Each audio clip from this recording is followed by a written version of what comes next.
نسلم علی رسولہ الکریم اما بعد فاعوذ باللہ من الشیطان الرجیم بسم اللہ الرحمن الرحیم من ذا الذی یقرض اللہ قرضا حسنا فیضاعفہ لہ ولہ اجر کریم صدق اللہ العظیم وصدق رسولہ النبی الکریم الامین ونحن علی ذلک لمن الشاہدین والشاکرین والحمد للہ رب العالمین ان اللہ وملائکتہ یصلون علی النبی یا ایہا الذین آمنوا صلوا علیہ وسلموا تسلیما الصلاۃ والسلام علیک یا سیدی یا رسول اللہ وعلی آلک واصحابک یا سیدی یا حبیب اللہ اللہم صلی علی سیدنا و مولانا محمد معدن الجود والکرم وآلہ وصحبہ وبارک وسلم۔ تمام تعریفیں حمد و ثنا اللہ تعالیٰ جل شانہ کے لیے،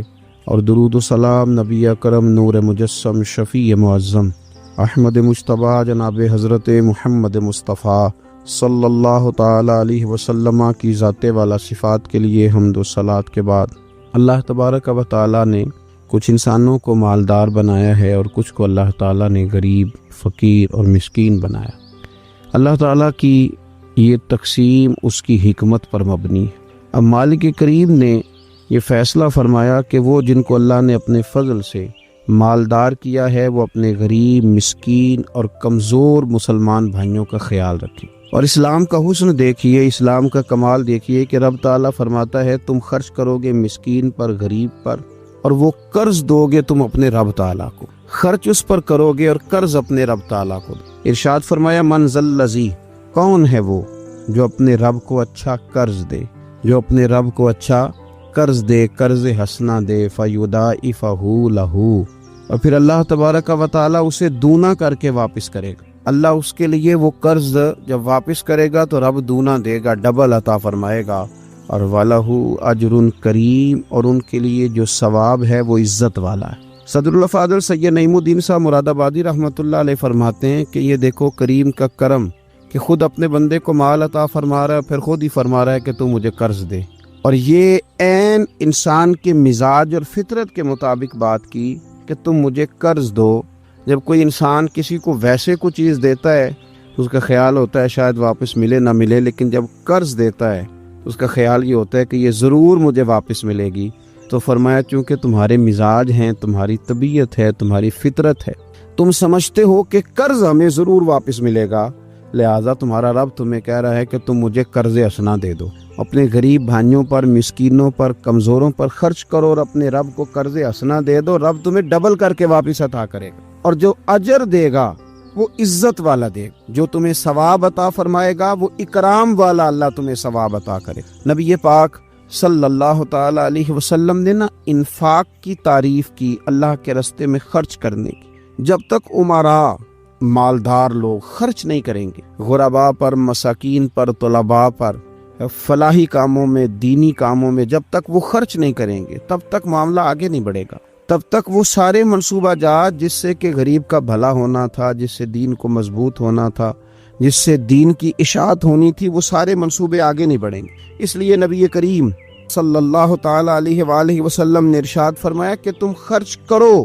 تاکہ تم پر خرچ کیا جائے، تم اللہ کے راستے میں دو تاکہ رب تمہیں دے، دو اس کے راستے میں وہ تمہیں عطا کرے اپنے فضل و کرم کے۔ اللہ تبارک و تعالیٰ کے راستے میں جب خرچ کیا جاتا ہے تو رب راضی ہوتا ہے، پھر بندے کو اور زیادہ عطا کرتا ہے۔ آپ دیکھیے کہ اسلام نے خرچ کرنے کے بہت سارے مواقع بنائے، اور فردن فردن غریب کو امیر کے ساتھ جوڑا، امیروں سے کہا کہ غرباء کا حصہ نکالو، سال کے بعد زکوٰۃ کا حکم، ہر وہ شخص جو صاحب نصاب ہے وہ سال کے بعد زکوٰۃ ادا کر۔ رمضان المبارک آیا تو صدقہ فطر کو رکھا گیا تاکہ جو غرباء ہیں، مساکین ہیں، وہ بھی عید کی خوشیوں میں امیر مسلمانوں کے ساتھ شامل ہوں۔ پھر جب فصل کا موقع آیا تو عشر رکھا گیا تاکہ غریب بھی تمہارے غلے میں، تمہارے اناج میں، تمہاری گندم میں، تمہارے چاول میں، تمہاری سبزی میں شریک ہو جائے۔ ہر موقع پر ان کو یاد رکھنا، ان کو ساتھ ملانا، قربانی رکھ دی گئی، اور قربانی بھی جب رکھی گئی تو امیر پر رکھی گئی۔ اس کا فلسفہ بھی یہی ہے کہ امیر قربانی کریں گے اور غریبوں تک اس کا گوشت پہنچائیں گے۔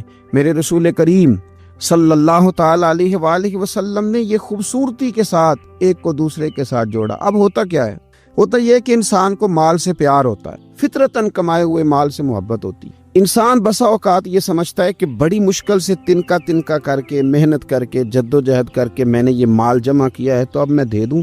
ایک لمبا عرصہ تک میں نے پردیس کاٹا، مشکلات برداشت کی، اور میں نے کئی راتوں کے رت جگہ اس کام کے نام کی، اور آج اگر مالی طور پر میں مضبوط ہوا ہوں تو کیا میں یہ مال دے دوں؟ تو دیکھیے، اسلام ایک روحانی مذہب ہے، اس کی تعلیمات آفاقی ہیں۔ یہ ہمیں بتلاتا ہے کہ صرف فیصلہ وہ نہ کرو جو تمہاری آنکھوں سے نظر آ رہا ہے، کچھ چیزیں ایسی ہیں جو رب تمہیں اپنے فضل سے دے رہا ہے اور تمہاری ظاہری آنکھیں انہیں دیکھ نہیں رہی۔ نبی پاک صلی اللہ تعالی علیہ وسلم نے ارشاد فرمایا، یہ حدیث مبارکہ صحیح مسلم میں موجود ہے، حضرت ابو ہریرہ رضی اللہ تعالیٰ عنہ فرماتے ہیں، دیکھیے حضور صلی اللہ تعالیٰ علیہ وسلم نہ بات کر کے مختصر جملوں میں کیسے آگے بڑھتے ہیں۔ کریم ابو فرمانے لگے، یاد رکھنا صدقہ دینے سے مال کم نہیں ہوتا۔ اللہ اکبر! آپ کو تو میسج آ گیا بینک سے کتنے پیسے کم ہو گئے، آپ نے تو جو گن کے دراز میں رکھے تھے اس میں سے لاکھ میں سے آپ نے تو 5,000 دے دیا، تو آپ کو تو پتہ ہے وہ 95 رہ گیا ہے۔ لیکن یہ صحیح مسلم کے لفظ ہیں، حضور فرماتے ہیں صدقہ دینے سے مال کم نہیں ہوتا۔ کائنات کے سب سے سچے، کھرے، صادق اور امین محبوب علیہ الصلوۃ والسلام نے فرمایا کہ صدقہ دینے سے مال کم نہیں ہوتا۔ حکیم الامت مفتی احمد یار خان صاحب نعیمی رحمۃ اللہ تعالی علیہ ارشاد فرماتے ہیں کہ کسان جب اس نے بیج کی بوریاں بھر کے رکھی ہوئی ہوتی ہیں، تو جب وہ جا کر کے بیج ڈالتا ہے کھیت کے اندر، تو بظاہر تو وہ بوریاں خالی کر کے آتا ہے، لیکن پتہ تب چلتا ہے کہ جب ایک ایک بیج پر پھر کئی گنا دانہ لگتا ہے۔ آیا تو وہ خالی کر کے تھا، لیکن اگر تھوڑا سا وہ گہرائی کے ساتھ دیکھے تو اس نے تو کمال کر دیا، اب تو اس پر بے شمار دانے لگ گئے۔ تو حضور علیہ الصلوۃ والسلام نے فرمایا صدقہ دینے سے مال کم نہیں ہوتا، اور فرمایا معاف کرنے کی وجہ سے اللہ بندے کی عزت میں اضافہ کر دیتا ہے، اور فرمایا جو اللہ کی رضا کی خاطر جھک جائے اللہ اسے عزت عطا۔ صدقہ دینے سے مال کم نہیں ہوتا۔ تو اپنی طبیعت کے اندر اگر شوق پیدا کر لیا جائے راہ خدا میں خرچ کرنے، ذوق بنا لیا جائے، ہمارا یہ ذہن بن جاتا ہے کہ یہ بھی میرے پیسے، یہ بھی میرے پیسے، وہ کونے میں میری جائیداد، یہ میرا مکان، وہ میرا بینک بیلنس، یہ میرے جانور، یہ میرا مال تجارت، یہ میرے کھیت کھلیان۔ میرے محبوب نے فرمایا تیرے 3 ہی مال ہیں، ایک تو نے کھا لیا ہے، ایک تو نے پہن لیا، ایک تو نے راہ خدا میں خرچ کر لیا، باقی تو وارثوں کا ہے۔ وارثوں کے مال کے بارے میں اس قدر زیادہ توجہ رکھنا، اس قدر زیادہ ذہن بنا کے رکھنا، تو اللہ تبارک و تعالیٰ کی راہ میں خرچ کرنے کا جو شوق ہے، حضور صلی اللہ علیہ وسلم نہ اس کی نصیحت کرتے۔ نبی پاک صلی اللہ تعالی علیہ وسلم کے سامنے حضرت اسماء بنت ابی بکر صدیق خرچ کر رہی تھی، اللہ کے راستے میں دے رہی تھی، تو سرور کائنات صلی اللہ تعالی علیہ وسلم نے فرمایا اسماء خرچ کرو پر گنا نہ کرو، گن کے اللہ کے راستے میں خرچ نہ کرو، ورنہ رب بھی تمہیں گن کے دے گا۔ فرمایا تم اس کے راستے میں اس کی راہ سے کچھ بچا کے نہ رکھو تو رب تعالیٰ بھی جب تمہیں دے گا نا تو پھر بے حساب ہی عطا فرما۔ گن کے یوں احتیاط کر کے دیکھ کے پریشان ہو کے راہ خدا میں خرچ نہ کیا، بلکہ اللہ تبارک و تعالیٰ کے راستے میں دیا جائے اور مالک کے حضور اس کی رضا کے لیے خرچ کیا جائے اللہ تعالیٰ کے بندوں پر۔ حضور صلی اللہ تعالیٰ علیہ وآلہ وسلم کی جو عادات جن کی وجہ سے کائنات میں میرے محبوب پاک علیہ الصلوۃ والسلام کے روز ڈنکے بجتے ہیں، حضور کی نعتیں پڑھی جاتی ہیں، ان میں حضور علیہ السلام کی ان خوبصورت عادات میں سے ایک عادت ہے حضور کا سخی ہونا، کریم ہونا۔ لب واں ہیں، آنکھیں بند ہیں، پھیلی ہیں جھولیاں، کتنے مزے کی بھیک تیرے پاک در کی۔ نبی پاک صلی اللہ تعالی علیہ وآلہ وسلم ارشاد فرماتے ہیں حضور کا شوق دیکھیے خیرات کرنے کے تعلق سے۔ ہمارے ہاں یہ ہوتا ہے کہ بعض اوقات جیسے جیسے پیسہ بڑھتا جاتا ہے ویسے ویسے لوگوں کے اندر بخل آتا ہے، کنجوسی آتی ہے۔ بعض لوگ اللہ ماشاءاللہ وہ خیرات کرنے کی طرف اس طرح توجہ نہیں کرتے جس طرح کہ ان کا منصب انہیں حکم دیتا ہے یا ان کا منصب انہیں اس طرف قائل کرتا ہے۔ رسول کائنات صلی اللہ تعالی علیہ وآلہ وسلم ارشاد فرماتے ہیں، بخاری مسلم میں موجود ہے، فرمایا اگر میرے پاس احد پہاڑ کے برابر سونا ہو، کلومیٹروں پہ پھیلا ہوا احد پہاڑ، اس کی چوڑائی ہے، اس کی لمبائی ہے، اس کی اونچائی ہے، یعنی پہاڑ کی بات ہو رہی، جن لوگوں نے زیارت کی ہے وہ جانتے ہیں کہ اتنا بڑا پہاڑ۔ حضور فرماتے ہیں میرے غلاموں سنو، اگر میرے پاس احد پہاڑ کے برابر بھی سونا ہو تو فرمایا میرا دل چاہتا ہے کہ 3 راتیں گزرنے سے پہلے پہلے سارا اللہ کے راستے میں خرچ کر، سوائے اس کے کہ جو میں نے قرض دیا، قرض کے لیے بچاؤں گا، باقی میں سب اللہ تبارک و تعالیٰ کے راستے میں خرچ کر دوں گا، 3 راتوں سے زیادہ نہیں گزریں گی، خرچ کر دوں۔ یہ شوق ہے نبی پاک صلی اللہ علیہ وسلم کا سخاوت کے ساتھ۔ حضور پسند کرتے سخاوت کرنا۔ نبی پاک صلی اللہ تعالیٰ علیہ وآلہ وسلم نے اپنے دست مبارک سے ہمیشہ لوگوں کو عطا کیا۔ حضور صلی اللہ تعالیٰ علیہ وسلم خرچ کرنے کی ترغیب دیتے، لوگوں کو رغبت دلاتے۔